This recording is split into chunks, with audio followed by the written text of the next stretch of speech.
परम वंदनीय माँ शारदे विद्या की अधिष्ठात्री देवी वाग्धात्री माँ सरस्वती को मैं नमन करता हूँ। तो विद्यार्थियों, तो पिछले वीडियो में हमने देखा क्या कि जो 5 अंक के प्रश्न थे, है ना? उसमें कुल 6 प्रश्न दिए हुए हैं। तो उसमें से हम लोग 3 हल कर लिए थे, है ना? बाकी बचे 3 के प्रश्न हैं। तो चलिए उनको हल करते हैं ना। आपके प्रश्न आपके द्वारा खड़ी है। तो चलिए चलते हैं नेक्स्ट क्वेश्चन की ओर। तो नेक्स्ट क्वेश्चन क्या है? एक ठोस एक अर्धगोले पर खड़े एक शंकु के आकार का है, जिनकी त्रिज्या 1 सेंटीमीटर है तथा शंकु की ऊंचाई उसकी त्रिज्या के बराबर है। इस ठोस का आयतन पाई के पदों में ज्ञात कीजिए। है ना? तो चलिए व्हाइट बोर्ड के प्लेटफॉर्म में हम इस प्रश्न का हल करते हैं। तो आइए लेके चलते हैं क्या 50 का सॉल्यूशन करते हैं ना। तो इसमें हल क्या है कि क्या दिया है कि एक अर्धगोला है ना, उसके ऊपर खड़ा है क्या शंकु आकार का एक कोई ठोस पदार्थ है ना आकार का।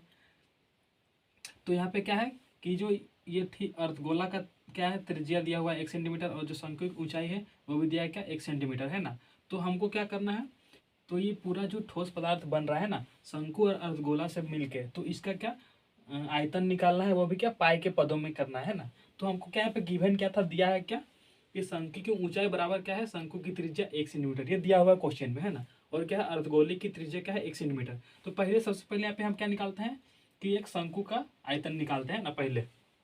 तो लिखेंगे क्या शंकु का आयतन बराबर क्या होता है 1/3 पाई आर स्क्वायर एच, यही तो होता है, ठीक। तो 1/3 पाई का पाई रहेगा क्योंकि पाई का पद में निकालना है ना। आर का क्या हो जाएगा 1 × 1 इंटू एच क्या है 1, तो क्या हो जाएगा पाई/3 सेंटीमीटर क्यूब, ये हो जाएगा। फिर निकालते हैं हम क्या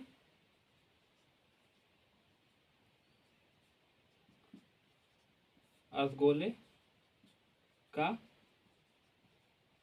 आयतन, क्या हो जाएगा 2/3 पाई आर क्यूब, यही तो होता है 2/3 पाई का पाई ही रहेगा और क्यूब 1 का क्यूब 1 ही होगा। तो क्या हो जाएगा फाइनल यहाँ पे 2 पाई/3, यही तो होगा। तो नेक्स्ट चलते हैं क्या पूरे हमको ठोस का निकालना आयतन है ना। तो क्या करेंगे, इसीलिए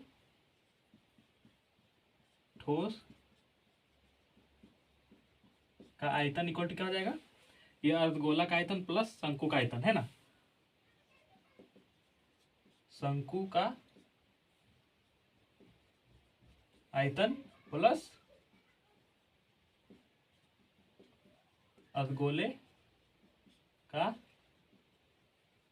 आयतन, यही तो होगा। तो क्या हो जाएगा शंकु का आयतन कितना आया है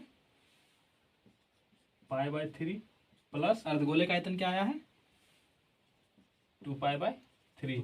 तो इसको हम एलसीएम ले लेंगे, 3 हो जाएगा पाई प्लस 2 पाई, क्या हो जाएगा 3 पाई/3, 3 से 3 कैंसिल हो जाएगा पाई सेंटीमीटर क्यूब, यही होगा हमारा ये ठोस का आंसर, वो भी पाई के पद में, है ना। तत्पश्चात हम देखते हैं क्वेश्चन नंबर 51 क्या कहता है कि धातु की चादर से बना और ऊपर से खुला एक बर्तन शंकु के एक छिन्नक के आकार का है, जिसकी ऊंचाई 16 सेंटीमीटर है तथा निचले और ऊपरी सिरों की त्रिज्याएं क्रमशः 8 सेंटीमीटर और 20 सेंटीमीटर है ना। तो 20 रुपया प्रति लीटर की दर से इस बर्तन को पूरा भर सकने वाले दूध का मूल्य ज्ञात कीजिए। तो बर्तन में कितना दूध अटेगा, है ना, तो कुल का मूल्य ज्ञात करना है। तो चलिए चलते हैं इस प्रश्न का हल करते हैं। तो आइए नेक्स्ट हल करते हैं ना, जो 51 क्वेश्चन है हमारा। तो इसमें क्या है धातु की चादर से बना एक बर्तन है ना। तो क्या है उस बर्तन में 2 सिरा है ना। जो छोटे सिरा का त्रिज्या क्या है 8 सेंटीमीटर ये दिया हुआ है, और जो बड़ी त्रिज्या की सिरा है उसका क्या है 20 सेंटीमीटर ये दिया हुआ है, और जो इसकी ऊंचाई है ना वो 16 सेंटीमीटर दिया हुआ है। और क्या दिया हुआ है कि 1 लीटर दूध का मूल्य क्या है 20 रुपया है ना। तो इसमें क्या हमको निकालना क्या है कि ये जो धातु की चादर से जो ये बर्तन बन रहा है ना, तो इसमें कितना दूध अटेगा, है ना, उसका मूल्य कितना होगा वो हमको निकालना है।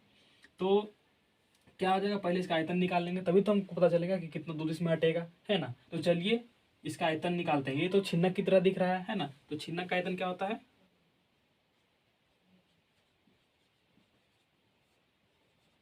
छिन्नक का आयतन बराबर क्या होगा 1/3 pi H R1² plus R2² plus. तो नेक्स्ट क्या है, यहाँ पे हम लोग इसका मान पुट करते हैं, क्या करके 1/3 इंटू 3.14, एच कितना है 16, R1 का स्क्वायर कितना हो जाएगा 8 का स्क्वायर प्लस R2 का 20 का स्क्वायर प्लस 8 इंटू क्या हो जाएगा 20। फिर आगे लेते हैं क्या 1/3, इसको इंटू कर लेंगे, क्या हो जाएगा 50.24 प्लस 20 या 400 प्लस 8 दूना 16, है ना। तो फिर क्या है यहाँ पे क्या हो जाएगा 50.24/3 गुना 624, इसको काट देंगे क्या 2 बार में 0, क्या हो जाएगा 8 बार में, है ना। तो इसको नेक्स्ट हम इंटू करते हैं ना, 50.24 गुना 208, तो क्या हो जाएगा, इसको इंटू करेंगे तो 10,449.92 ये आएगा, है ना। तो हमको क्या है क्या सेंटीमीटर क्यूब, है ना, क्यूब में आ गया। क्या हमको यहाँ पे क्या निकालना है, लीटर में निकालना है, तो इसको हम लीटर में चेंज करने के लिए क्या करेंगे, है ना 10449.92 को 1000 से भाग दे देंगे, क्या हो जाएगा 10.449, यही तो हो जाएगा लीटर, है ना। तो क्या हो जाएगा यहाँ पे क्या है हमको, चूंकि 1 लीटर दूध का मूल्य बराबर 20 रुपया है ना, तो क्या हो जाएगा 10.449 लीटर दूध का मूल्य कितना हो जाएगा 10.449 इंटू 20, तो क्या हो जाएगा 208.8 रुपया आंसर। तत्पश्चात हम देखते हैं क्या प्रश्न 52, है ना, निम्न आंकड़ों से बहुलक ज्ञात कीजिए, यानी कि यहाँ पे दिया हुआ है वर्ग अंतराल बारंबारता दिया हुआ है ना। तो चलिए इसको हम हल करते हैं, है ना, बहुत ही आसान सा क्वेश्चन है, बहुलक ज्ञात करना है। पहले यहाँ पे क्या हम बहुलक का फॉर्मूला लिखते हैं, बहुलक बराबर क्या हो जाएगा,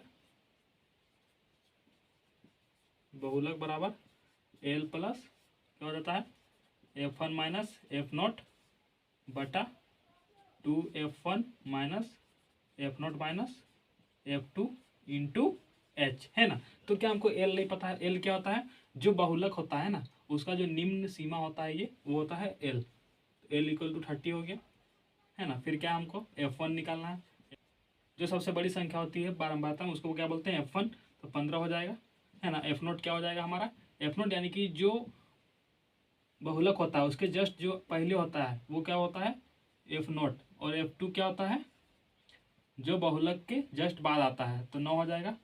और एच कितना हो जाएगा हमारा, यानी एच यानी कि इसका अंतर कितना है ना 20 माइनस 10 क्या हो जाएगा 10, तो एच हो जाएगा 10, है ना। तो चलिए इसको हल करते हैं।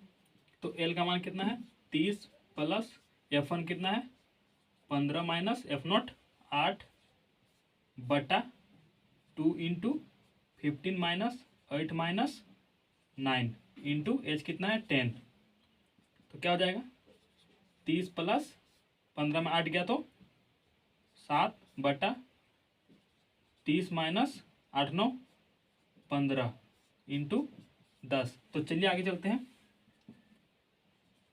30 प्लस क्या हो जाएगा 7 बटा 15 गुना 10, तो आगे क्या करेंगे 30 प्लस 7 दा है 70 बटा 15, तो क्या हम यहाँ पे एलसीएम ले लेंगे, क्या हो जाएगा 15 15 तिया 45 0 प्लस 70 इक्वल टू क्या हो जाएगा 520 बटा 15। तो इसको हम 5 के टेबल से इसको कट आउट करेंगे, क्या हो जाएगा 3 हो जाएगा, 5 1 जा 5, है ना, 0 4 34.6, है ना आंसर।